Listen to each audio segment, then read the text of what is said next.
Vous écoutez Envol d'elle et aujourd'hui nous allons parler du rôle important d'une bonne estime de soi et de quelques pistes pour la développer.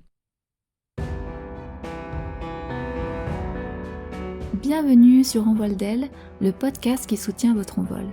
Je suis Rachel, coach certifiée, et j'aborde avec vous des thèmes de développement personnel pour nous permettre de nous épanouir et vivre des relations harmonieuses. Bonjour! Vous avez sûrement déjà entendu qu'il est important d'avoir une bonne estime de soi. Mais qu'est-ce que ça veut dire et comment s'y prend-on? L'estime de soi, selon Christophe André, psychiatre et auteur, ce sont les jugements que nous portons sur nous-mêmes, ainsi que ceux que nous avons sur nous sous le regard des autres. L'estime de soi fait partie de notre condition humaine. Nous avons cette faculté de réfléchir sur nous, de nous observer, et donc c'est impossible de ne pas avoir de jugement sur nous-mêmes. L'estime fait donc partie de notre vie, on ne peut pas s'en passer. L'estime de soi joue un rôle important dans notre vie et l'influence notre façon d'être au monde.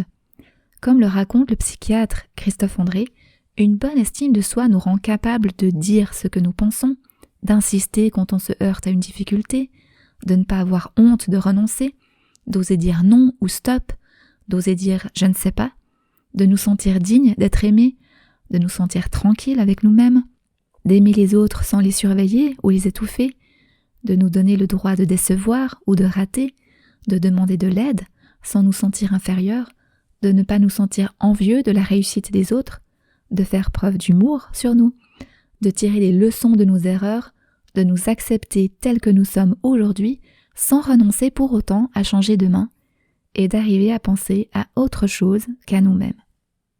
Donc on voit que l'estime de soi a de multiples impacts sur notre façon d'être. Une bonne ou saine estime de soi n'a rien à voir avec une basse estime qui ressemble à du mépris, de la haine ou du doute incessant de soi. Et ça n'a rien à voir non plus avec une fausse haute estime qui ressemble à de l'orgueil, de la vantardise ou de l'arrogance. Ces deux extrêmes, basse estime et fausse haute estime, relèvent en réalité tous les deux d'une mauvaise estime de soi, une estime de soi boiteuse. Une saine estime de soi a une fonction de protection et de réparation face aux difficultés. Elle est aussi connaissance et compréhension de soi, tout comme aptitude à s'adapter aux situations et à trouver des solutions. Une bonne estime de soi reste un état dynamique, un processus tout au long de notre vie. Elle oscille donc régulièrement et c'est normal d'avoir des hauts et des bas dans notre rapport à nous-mêmes. Cependant, parfois, nous pouvons nous retrouver coincés dans les souffrances d'une estime de soi boiteuse. À savoir que ces souffrances sont normales tant qu'elles restent occasionnelles. Elles deviennent un problème lorsqu'elles sont fréquentes, voire constantes.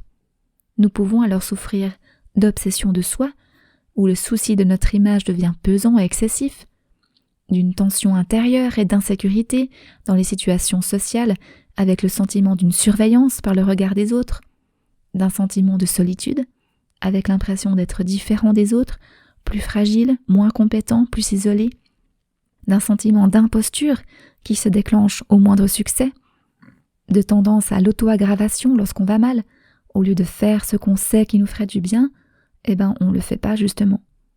De la difficulté à demander de l'aide, nous sentant dévalorisés de devoir le faire, de faire semblant d'être fort, faible ou indifférent, alors que ça ne correspond pas à notre réalité intérieure. On essaye d'être conforme à ce qui est attendu pour ne pas être rejeté.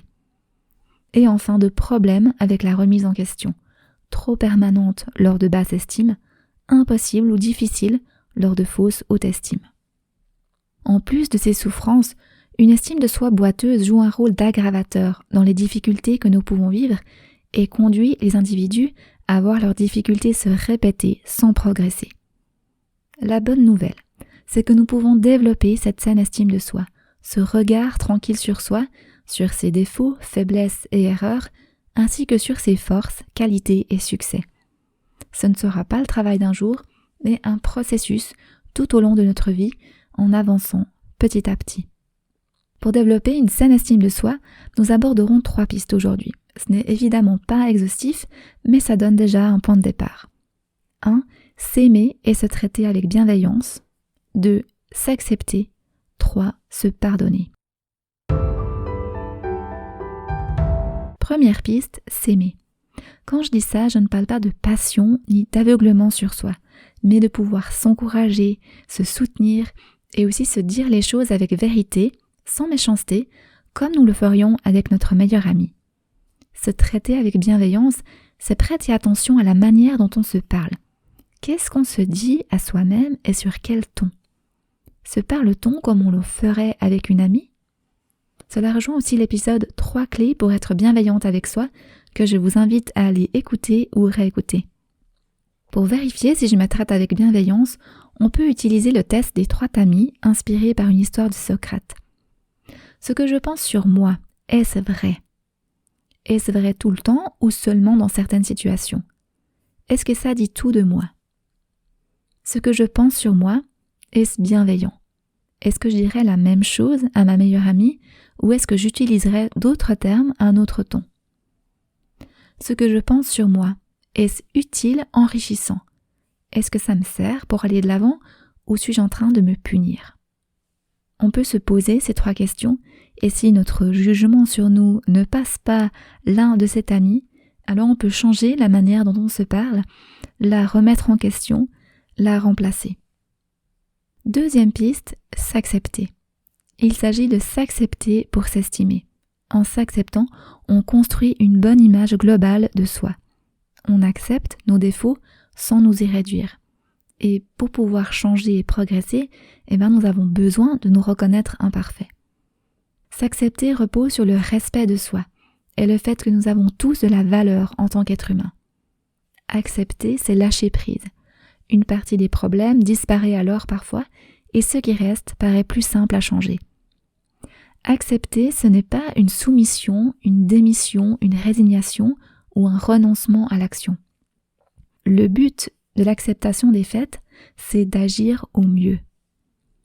On pourrait le résumer avec cette phrase de Christophe André, « Accepte et agis ». On peut s'entraîner à cette posture d'acceptation en profitant des petits événements de nos vies. Un bouchon sur l'autoroute et je vais être en retard à mon rendez-vous. Cela m'est déjà arrivé bien sûr. Je me suis dit, accepte et agis. Plutôt que de m'énerver sur ce bouchon sur lequel je n'ai de toute façon aucun contrôle et me sentir stressée, ce qui m'amènerait à conduire de manière moins fluide et risquer de me mettre ou de mettre autrui en danger, accepte et agis. J'ai accepté, j'ai averti de mon retard et j'ai continué de conduire tranquillement en profitant d'écouter des podcasts. Troisième piste, se pardonner. Je pense qu'il s'agit d'un sujet avec lequel nous avons de la peine. Le pardon que nous accordons aux autres peut nous être difficile à donner et celui pour nous-mêmes également. Comme si en gardant de la rancœur ou du dégoût envers soi, cela nous aiderait à nous changer. Nous nous en voulons, car avec ce que nous savons aujourd'hui, nous voyons que nous avons mal agi sur le moment. Avec ce que je sais, ce que j'ai appris au fil du temps auprès de mes enfants, je vois toutes les fois où j'ai mal réagi, où j'ai explosé et fait ou dit des choses que j'ai ensuite regrettées. Bien sûr, j'ai demandé pardon à mes enfants, j'ai réparé mes erreurs. Mais est-ce que j'arrive aussi à me regarder avec compassion, la moi d'il y a quelques années, mois ou jours, qui a fait ce qu'elle a pu, avec ce qu'elle était et savait sur le moment? Se pardonner, c'est reconnaître qu'on a fait une erreur et qu'on a fait le nécessaire pour demander pardon et la réparer. La suite du chemin, c'est d'arrêter de se punir pour ça. C'est accepter de laisser aller les charges que nous gardons contre nous. C'est accepter de ne pas vouloir se venger de nous-mêmes. En gardant rancune envers nous, en nous faisant des reproches, nous ne faisons qu'accumuler une deuxième couche de souffrance par-dessus la souffrance de la faute initiale. Pour éviter ça, on peut s'en rappeler avec cette phrase « pas de double peine ». Se pardonner, c'est aussi accepter notre imperfection. Malgré nos efforts, nos bonnes intentions, ou même si nous sommes en chemin dans la foi chrétienne, nous continuons à commettre des fautes, à blesser autour de nous, à mal nous comporter par moments. Cela ne veut pas dire fermer les yeux sur ce que nous avons commis, vous l'avez bien compris. Il s'agit de voir, de demander pardon, de réparer ce qui peut l'être le cas échéant, et ensuite pouvoir en apprendre et avancer. Voici 3 questions que j'aime bien me poser pour m'aider à faire le point et à avancer. Qu'est-ce qui s'est bien passé? Qu'est-ce qui a besoin d'être travaillé? Qu'est-ce que je ferai la prochaine fois? La première question, qu'est-ce qui s'est bien passé, nous aide à voir ce qui a bien été. Nous sommes si prompts à considérer ce qui n'a pas été de manière automatique. Prenons le temps de regarder ce qui a bien été. La deuxième question, qu'est-ce qui a besoin d'être travaillé, nous permet d'explorer ce qui n'a pas bien été et qui pourrait être différent, qui pourrait être mieux ou que nous souhaiterions éviter dorénavant. La troisième question, qu'est-ce que je ferai la prochaine fois, nous projette dans l'avenir et nous permet de préparer ce que nous ferons la prochaine fois que nous serons dans une situation similaire. Le fait de passer du temps à y réfléchir, et encore mieux de l'écrire, nous aidera la prochaine fois sur le moment. Cela ouvre les possibles et les choix qui seront à notre disposition. En résumé, aujourd'hui, on a vu que pour vivre une estime de soi saine et éviter les souffrances et blocages d'une estime boiteuse, nous pouvons 1. Développer notre amour et bienveillance envers nous-mêmes en s'encourageant, se soutenant, en se disant les choses avec vérité, comme nous le ferions avec notre meilleur ami. Nous pouvons aussi passer nos jugements sur nous par les 3 tamis. Est-ce vrai? Est-ce bienveillant? Est-ce utile, enrichissant? 2. Nous pouvons développer l'acceptation de soi et la posture d'acceptation dans les petits événements de nos vies. On peut ainsi se dire « accepte et agis ». 3. Nous pouvons développer une habitude de pardon envers nous-mêmes, tout comme nous pouvons le faire vis-à-vis des autres. Reconnaître le mal que nous avons commis, demander pardon, réparer, puis ne plus nous en tenir rigueur, en nous rappelant « pas de double peine ». Pour nous aider à faire le point, on peut se demander ce qui s'est bien passé, ce qui a besoin d'être travaillé et ce que nous ferons la prochaine fois. Voilà, nous sommes au terme de cet épisode. Je vous souhaite une bonne suite de chemin pour une estime bonne et saine et sachez que je suis aussi disponible pour vous accompagner si vous vous sentez bloqué. Contactez-moi par message ou via mon site internet et nous verrons ensemble ce que nous pourrons travailler. Sur ce, à tout bientôt.